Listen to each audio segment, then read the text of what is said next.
Hi, my name is Kiara Deal, and I'm here to talk about um, the I'm here to talk about defining equity literacy.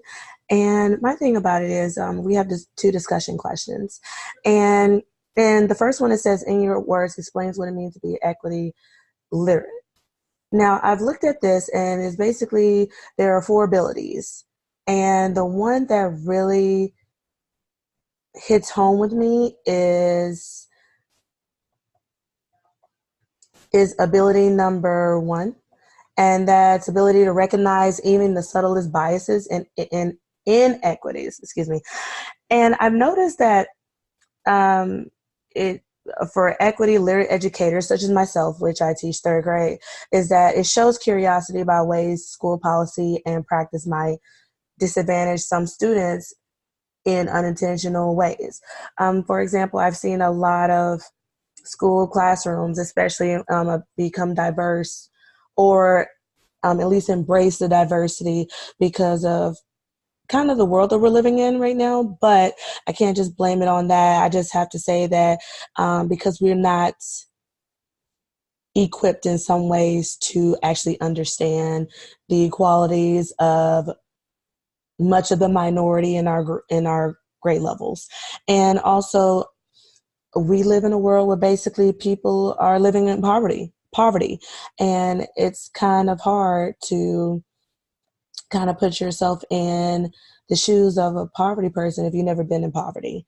If you've been without and then some, you should basically show empathy for the students because they can't afford this and that. You got to make sure that this is on not only their level, but beyond that. What I like to teach my kids is that you can achieve anything that you want to in the classroom as long as you stay focused on what you need to do. And I think that for able to be um, equity literate, it really means that you're you're unbiased against the whole board, whether it's a person's sexual orientation, disability, their language, their gender, their class, and their race. And I think in some classrooms, some people can't see that they're being biased in certain different ways. But I believe that all of us as teachers can actually overcome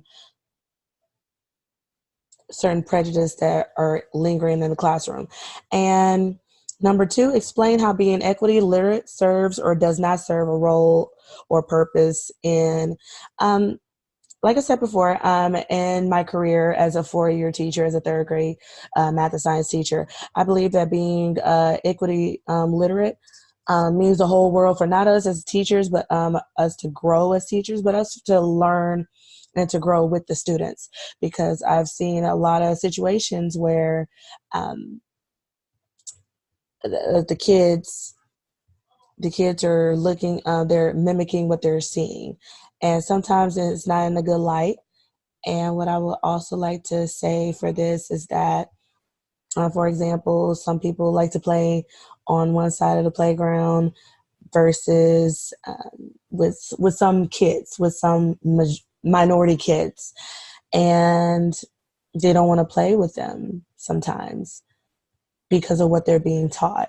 And so in my thing, it's just the fact that I really admire when teachers take it upon themselves to actually try to teach them equality and teach them